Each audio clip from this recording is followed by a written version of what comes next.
Good day everyone. Today, allow me to present my program. The title is CSU Library Borrowing Account System, which demonstrate the concept of encapsulation in object-oriented programming. Ang encapsulation means, gihide nato ang importanteng data sa sulod sa class, ug dili siya pwede ma-modify directly. Instead, controlled siya pinaagi sa methods. So ang student dili pwede mag-ilis sa iyang borrowed books or penalty balance kung dili pinaagi sa system.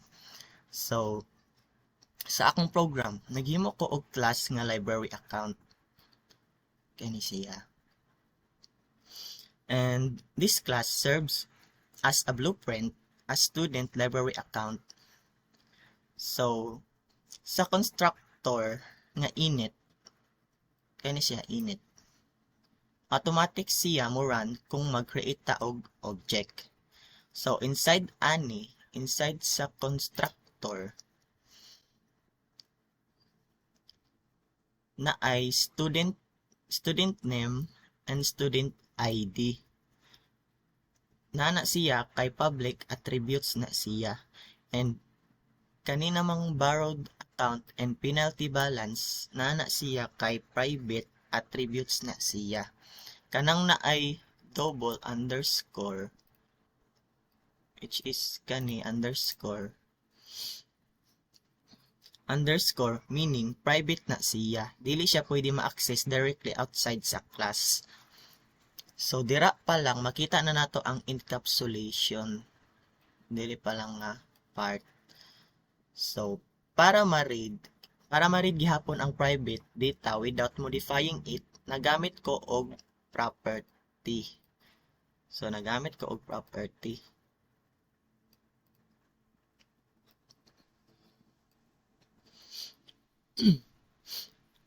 So diri nga part, ang borrowed account property kay para makita pila ka books ang giborrow.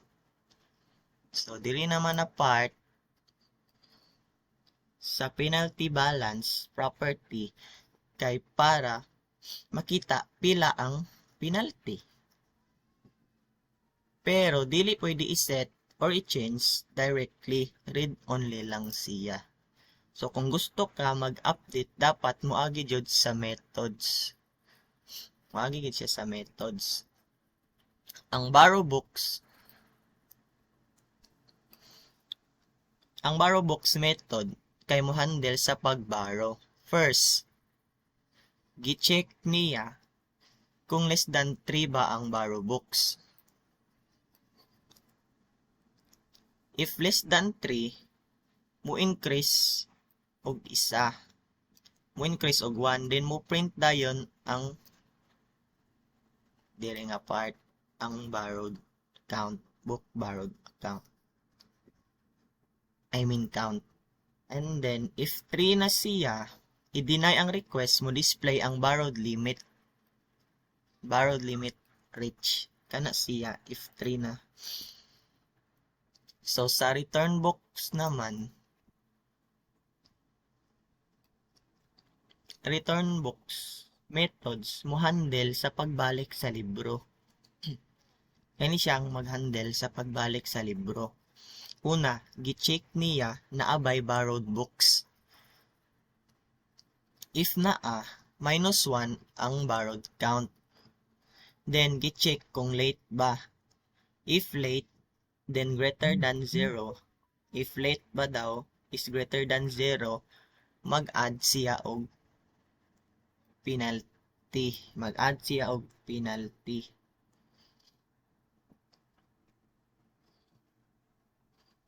Formula is days late. Kuan din siya, i-multiply din siya. And then 10. For example, 2 days late means 2. So, na-late siya og 2 days. And then, i-multiply siya sa 10.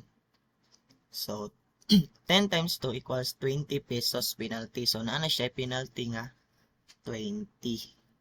If dili naman late, so wala siya penalty. So, automatic, ma-accurate ang computation niya. And then sa pay penalty, dili naman na part, is ang pay penalty methods kay para mubayad ang student. So, dili na magbayad ang student sa iyang penalty. First, gi-check niya kung valid ba ang amount dapat greater than 0. So, dira siya gi-check.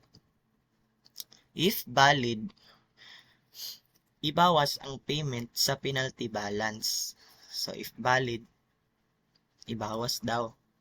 So, nagamit ko og nagamit ko ana niya, meaning, dili gud pwede ma-negative ang penalty. So, nagamit ko ana para dili ma-negative ang iyang penalty. If sobra ang bayad, 0 lang gihapon ang balance. So, safe siya sa controlled. So, sa show status naman, dili na part, ang show status kay mo display sa student name, student ID, borrowed books, and penalty balance. So, mao nang iyang ipang display. So, notice lang nga nagamit ko og properties instead of directly accessing private variables. So, this keeps the encapsulation principles intact. And now, sa test, so first, nag-create ko og account object at that moment. So, borrowed books, 0, penalty is 0. Di nagborrowed books ang student og 3 ka books. Allow tanan. So, allow niya ang tanan. Nag-try borrow og 4 ka books, denied because limit is 3. So, gidenied niya kay ang limit sa pagborrow is 3 ra daw. Nag-return og book nga 2 days late. Borrowed count decrease, penalty increase by 20. And then, nagbayad siya og 20 sa iyang penalty, reduce properly. So, makita na to ang tanan changes, muagi gyud sa controlled methods. So, katong mga methods, dito gyud muagi ang tanan. So, ang encapsulation prevented errors because dili pwede i-direct change ang borrowed count, dili pwede ma-set og negative penalty, dili pwede mag-bypass ang borrow limit, na ay validation sa tanan update. So, prevented ang data og consistent ang system rules. Because of encapsulation, mas secure og reliable gid siya ang program.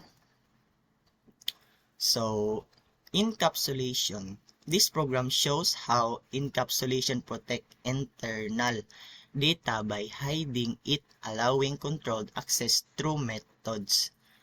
So, mao lang ta siya guys. And thank you.